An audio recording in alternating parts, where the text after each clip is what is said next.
rappelle quand vous avez gagné ça, le procès, je vous ai vu à la télé. Vous avez vraiment été excellent. Vous avez écrit une lettre convaincante, Monsieur Covington. Asseyez-vous. Simple curiosité. Qu'est-ce qui vous a poussé à venir?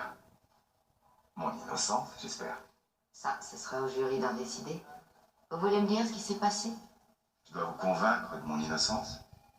Je vous ai tout dit dans la lettre. On n'a pas arrêté de me trimballer depuis que j'ai 5 ans. Vos parents sont morts?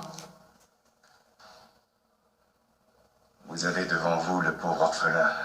Ça va vous décevoir, mais j'étais un gamin tellement épatant que ma mère m'a abandonné. Et après? On m'a mis dans un foyer. Et puis elle est morte, enfin, c'est ce qu'ils m'ont dit. Après ça, je suis allé dans 4 ou 5 familles qui prenaient des enfants pour l'argent. Et un jour, je suis parti.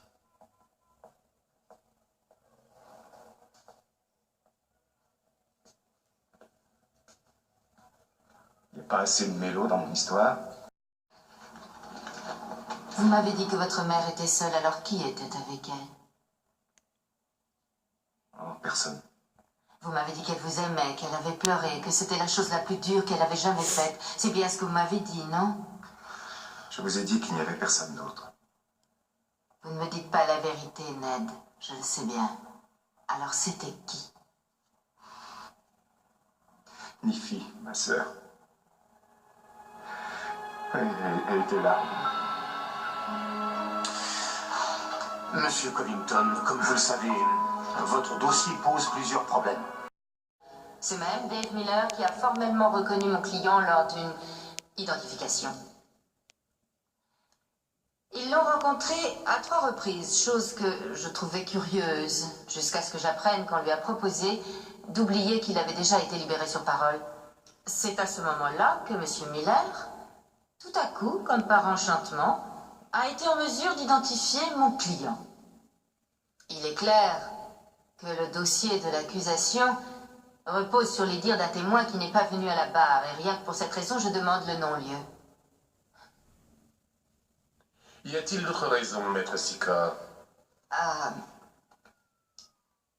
Oui, monsieur le juge, je sais bien que ce que vous voulez, c'est pouvoir vous dire que le fait de libérer Ned Covington est la bonne solution. Mais la loi m'interdisant de me porter garant de mon client, je vais vous raconter une histoire. Une histoire tout à fait extraordinaire. Quelque chose qui m'est arrivé aujourd'hui. Une chose tellement incroyable, tellement improbable, qu'elle m'a amené à croire en mon client comme je ne l'avais encore jamais fait avant. Cet homme, Ned Covington, est le frère que j'avais perdu. Alors qu'il venait d'avoir 5 ans, ce frère que je croyais disparu.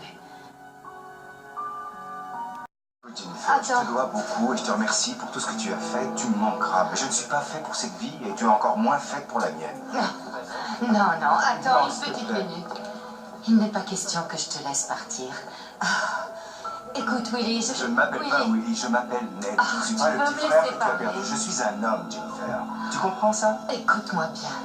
On est une famille. Et à nous deux, on est la seule famille qu'il nous reste.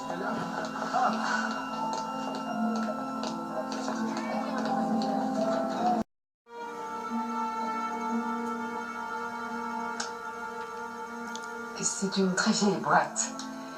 Elle est très fragile et j'y tiens beaucoup. C'est mon père qui me l'a offerte le jour de mes 16 ans.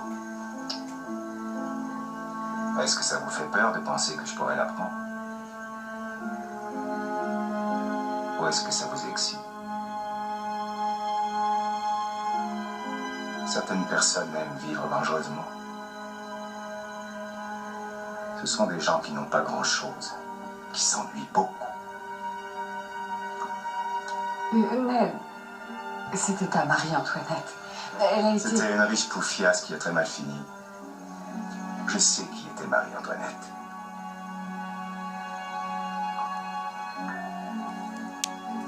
Je vais aller rejoindre mes invités. Je ne voudrais pas qu'ils pensent que je les ai négligés. Ouais, c'est moi. Je veux que tu me laisses dormir. Ouais, t'inquiète pas. Je croyais que tu les avais entendus se disputer. Maman? Ouais, maman et Doug se disputent et ils font pas semblant. Bon, ça sert à Il avait l'air méchant, alors. J'ai eu peur pour toi. Je crois pas que c'est à cause de toi. Il parle pas de moi? Non. Comme ça. Avec moi. Chérie, qu'est-ce qui s'est passé, hein? Oh, viens là. Pleurer, alors je suis venu, j'espère que j'ai bien fait. Oh, oui, merci, Ned. Hein, mon bébé. C'est fini, ça va aller. Hein? Alors, tu te recouches et tu dors. C'est bien. Voilà. Et tu montres comment il fait, Ned? Vous avoir reçu un samedi, Zach. Je n'aurais pas de scrupule à vous appeler si je me fais arrêter en pleine nuit. Ne vous gênez pas. Ça vous a pas fait trop mal? Non, non, pas du tout. Il m'est arrivé d'attendre aux urgences toute une journée, alors que là, c'était des vacances. Merci, docteur. Mais pendant que vous êtes là, je vous ferai bien une prise de sang pour vous faire un bilan. Je vais attendre à côté. Il fait tellement chaud ici. Vous n'allez pas vous trouver mal à cause de moi, j'espère. Non, pensez-vous. C'est une des femmes les plus dures que je connaisse, mais dès qu'elle voit une aiguille, oh! Elle tient cette famille. Vous pourrez me faire la prise de sang une autre fois? Je ne peux pas la faire attendre. Bien, oui, vous passerez me voir alors. D'accord.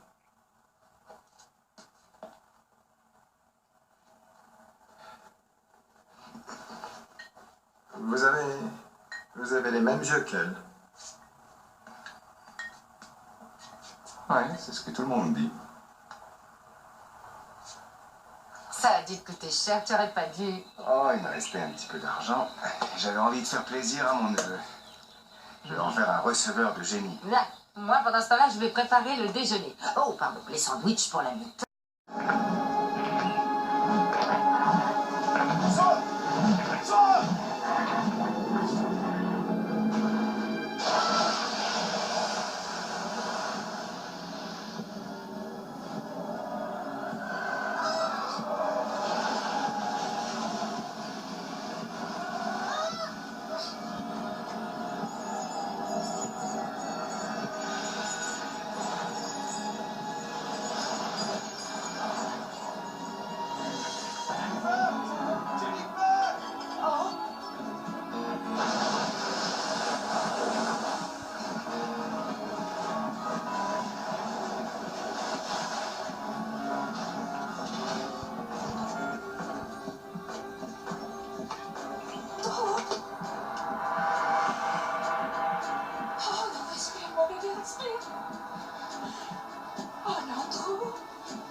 Tu m'as fait peur.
Oh, Blake, oui. Tu peux me passer Drew? Non, désolé, c'est pas possible.